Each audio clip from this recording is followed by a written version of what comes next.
Hi friends, அனைவருக்கும் இனிய காலை வணக்கம். இன்றைக்கி வாங்க மாதுளம்பழத்தின் நன்மைகள் 10 பார்ப்போம். இந்த மாதுளம்பழத்தை நம்ம ப்ரெக்னென்சி டயத்தில் சாப்பிட்டு வந்தால் நம்மளுக்கும் நம்ம குழந்தைகளுக்கும் ரொம்பவே சிறந்த உணவுங்க.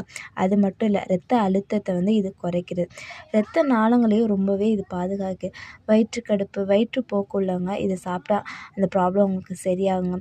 இது மட்டும் இல்லாமல் புற்றுநோயை இது தடுக்குது. இந்த கீழ்வாதம் உள்ளவங்க இந்த மாதுளம்பழத்தை சாப்பிட்டா அவங்களுக்கு இது சரியாகுங்க.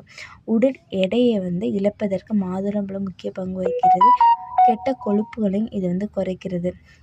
நம் பல் சுகாதாரத்திற்கும் பராமரிப்புக்கும் இது ரொம்பவே ஹெல்ப்ஃபுல்லாக இருக்குங்க. இந்த மாதுளம்பழத்தை நம்ம இதெல்லாம் ரெகுலராக சாப்பிட்டு வந்தால் நம்ம உடம்புல உள்ள ஹீமோகுளோபின் ரொம்பவே இன்க்ரீஸ் பண்ணும். முருங்கைக்கீரை எவ்வளோ சத்தானதோ அதே மாதிரி தாங்க இந்த மாதுளம்பழம் நம்ம வயிற்றுப்புண், வாய்ப்புண்ணெல்லாம் இது சரி பண்ணுங்க. இப்படிப்பட்ட மாதுளம்பழத்தை நம்ம ரெகுலராக எடுத்துக்கிறது நம்ம உடம்புக்கு ரொம்பவே நல்லது. தேங்க்யூ ஃபார் வாட்சிங்.